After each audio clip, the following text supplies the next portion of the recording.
A juvenile has been arrested following the murder of an elderly woman on Ashoka Road in Waterhouse, St. Andrew. The woman was found with her throat slashed in her yard yesterday morning. Details in this report. It was here that 82-year-old Darius Gordon drew her last breath Tuesday morning. Her lifeless body was found with her throat slashed on Ashoka Road in Waterhouse in the corporate area. When our news team visited the community, locked doors greeted our cameras. The residents were also tight-lipped. We were shown pictures of the crime scene, but they were too graphic to show. She was only wearing a blouse that was soaked in blood. Head of the St. Andrew South Police Division Superintendent Kirk Ricketts described the act as heinous. It really wasn't, a situation that the officers would have wanted to meet upon, because at 82 years old, and not given the dignity, so we are taking this. We take all murders seriously, but we're taking this particular murder, even more so. There have been reports that the elderly woman might have been sexually assaulted, but there's been no confirmation from the police. Ms. Gordon was one of several people who live on the premises. A minor has been taken into custody in relation to the killing. Superintendent Ricketts says the police are also following several leads. We are currently looking at several leads. As I speak, there is a review of the incident being carried out by the crime officer, where they are going over all the evidence that was collected yesterday. Javon Keys, TVJ News.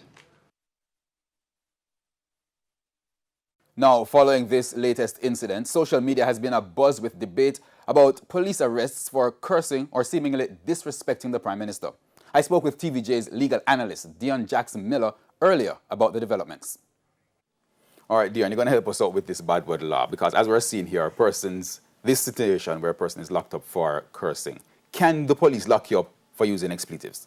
Let me just say to our viewers, Herman, and I know you know this, we don't have anything named the bad word law, right? The act is called the Town and Communities Act of 1843, and 9C of the act says, let me just use the exact language, it is an offense to use profane, indecent, or obscene language publicly. So yes, it's still on the books. The question in 2021 is, should it be? Okay, but this speaks to what persons online have been asking. What happened to our freedom of expression, freedom of speech? Do we have that? We have the right to freedom of expression under the Charter of Rights, which is a 2011 piece of legislation. Now, let's remember that rights aren't absolute, so the government can limit rights in certain circumstances. And what the Charter language says is in circumstances that are demonstrably justified in a free and democratic society. What does that mean? The courts have helped us. They've laid down a series of criteria in what we call the Oakes test, which came out of Canada. So basically, let's see if the law matches up to these particular criteria. One of those criteria, for instance, is the goal of the act pressing and substantial enough to justify the government limiting your right. So put it in this particular situation. Is it pressing and substantial that we should have a law that says you can't stand up in the middle of the street and say, Mr. Prime Minister, you're bad word, bad word, bad word? I'm going to argue that that's not pressing and substantial. I know people at home, Herman, might be saying,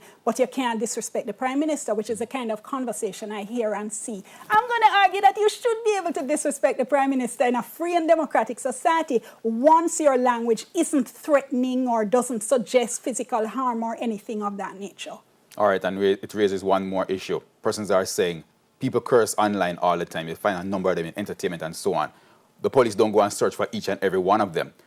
In this and the previous case we had a few months ago, the police went for them and found them within hours. Does that raise a concern for you? It does. I can't speak to motive because I'm not in the head of the officers who gave the order and who went and arrested the men. But I do have to question why it takes place. It looks as if it's a situation like the state is sending a message that you don't cuss bad word and name the Prime Minister, you don't disrespect the Prime Minister. And again, I think that's a dangerous message to be sending in a democratic society. Herman, I would love to see someone take this to the Constitutional Court and challenge this particular provision on the grounds of constitutionality or lack of constitutionality, because I don't think it would stand up. Damage control. That's how the opposition People's National Party is describing the government's adjusted curfew measures following an increase in COVID-19 cases and hospitalizations over the past 2 weeks. But is it sufficient? Is it a sufficient response to what the country is experiencing? We have more in this report. People's National Party PNP spokesman on health Dr. Maurice Guy says Prime Minister Andrew Holness is backpedaling on his declaration when he relaxed the measures on July 1. Dr. Guy believes the tightening of the curfew hours will reduce the spread of COVID-19, especially over the holiday period, but he contends the numbers will still rise. We expect that the numbers will increase. We expect the hospitalization will increase. And even though these measures are going to be redetermined in 2 weeks' time, there's every likelihood that we'll see greater numbers. In just 1 week, Jamaica's reproductive rate moved from 1.1 to 1.4. This means that every person who has COVID-19 can infect up to 2 people. Moreover, Dr. Guy is confident that the contagious Delta variant is present on the island. According to the Ministry of Health, 200 samples were sent to be tested at a lab in Brazil on June 24. Those results have not returned. Additionally, the global demand for vaccine has halted the country's own inoculation program. Then, are the new measures on par with what the country is experiencing? Even if the Prime Minister puts in tighter measures in August, the 11th of August or thereabouts, those tighter measures will not bear any fruit until at least 2 to 3 weeks after. And 2 to 3 weeks after that time is when we fall into the opening of schools. Yeah. Dr. Guy says the country should be on high alert as it enters the third wave. And with back to school on the horizon, Dr. Guy thinks the Prime Minister will be forced to implement even tighter measures in August. It's difficult to make a call right now, but it is something that all will have to watch and see how the numbers are going. And it may very well be that if the numbers are increasing prior to that particular time, the Prime Minister may have to come back to the country and say, in an expectation that we want to open school in September, that the measures will have to be tightened even further. Javon Keys, TVJ News. Member of Parliament for Central Manchester, Rhoda Moy Crawford, has hit back at 2 PNP vice president candidates who made disparaging comments about her leadership. Sandy Williams has that story. Peter Bunting, returning to the political platform in the constituency he served 13 years. He lost the Central Manchester seat to political newcomer Rhoda Moy Crawford by over 1,000 votes, and now he wants it back. While staying clear of remarking on Ms. Crawford's performance as MP, his colleagues on the platform did not hold back. You have a little lady down here. A little lady down here. And she does, sometimes I wonder if some little things that go on, but she look like something not right up there. So.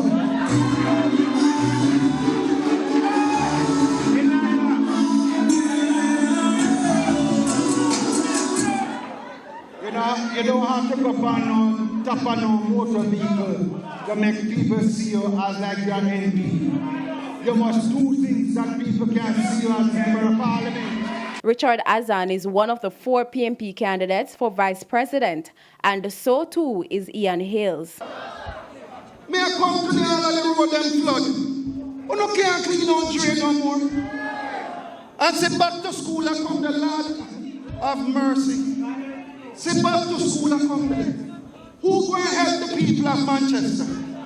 You think bench warmer can't carry this coming here? And a second. The 2 VP candidates have been widely criticized for their remarks. As for Ms. Crawford, I am not at all daunted by the unfortunate and reckless comments of the men. My work speaks for itself. Over the last 10 months, there has been significant strides in so many areas.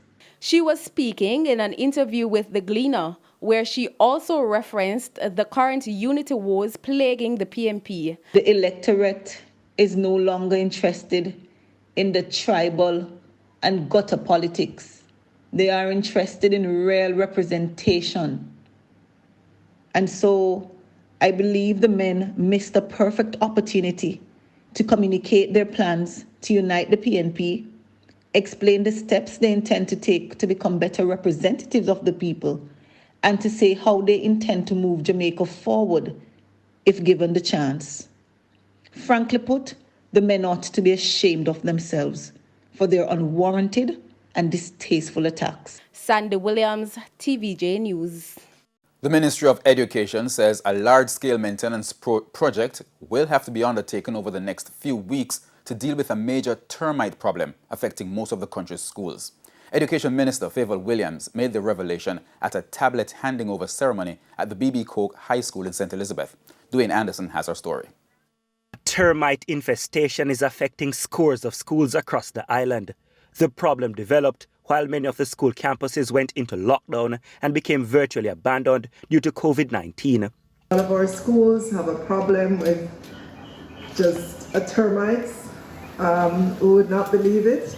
Our children have not been in school for the past several months, but guess what? The termites have gone to school. No, so we have a problem. The Ministry of Education has not revealed how many schools are affected, only stating that it was a lot. Consequently, a large-scale maintenance program will have to be undertaken in the coming weeks to exterminate the termites and repair school buildings before students return for classes.